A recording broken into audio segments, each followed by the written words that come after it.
Let's make yummy noodles for beginners. ముందుగా pan తీసుకొని అందులో కొంచెం ఆయిల్ యాడ్ చేసుకోండి. వన్స్ ఆయిల్ హీట్ అయిన తర్వాత అందులో గార్లిక్ వేసుకోండి. టేస్ట్ చాలా బాగుంటుంది.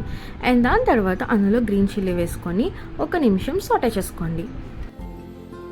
అండ్ దాని తర్వాత అనియన్స్ కూడా యాడ్ చేసుకోండి. సో చాలామంది అనియన్స్తో పాటు టమాటో కూడా వేసుకుంటారు, బట్ నేను ఇక్కడ వేసుకోవట్లేదు. అండ్ దాని తర్వాత నేను క్యారెట్ అండ్ క్యాప్సికమ్ యాడ్ చేసుకున్నాను.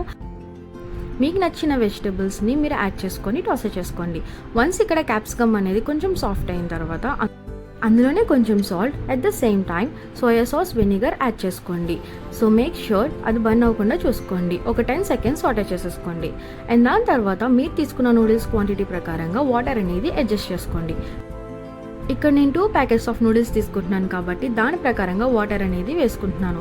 బిగినర్స్ ఎవరైతే ఇలా ట్రై చేస్తున్నారో ఎక్కువ వాటర్ మాత్రం వేసుకోవద్దు, చూసుకొని వేసుకోండి. సో వన్స్ ఇలా బాయిల్ అవుతున్నప్పుడు వాళ్ళు ప్రొవైడ్ చేసిన మసాలాని అందులో యాడ్ చేసుకోండి.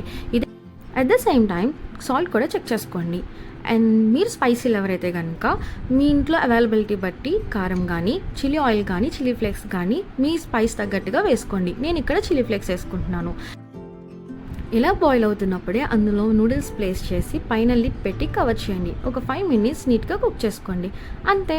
తర్వాత మీకు నచ్చిన కంఫర్ట్ ఉన్న బౌల్లో సర్వ్ చేసుకోవడమే.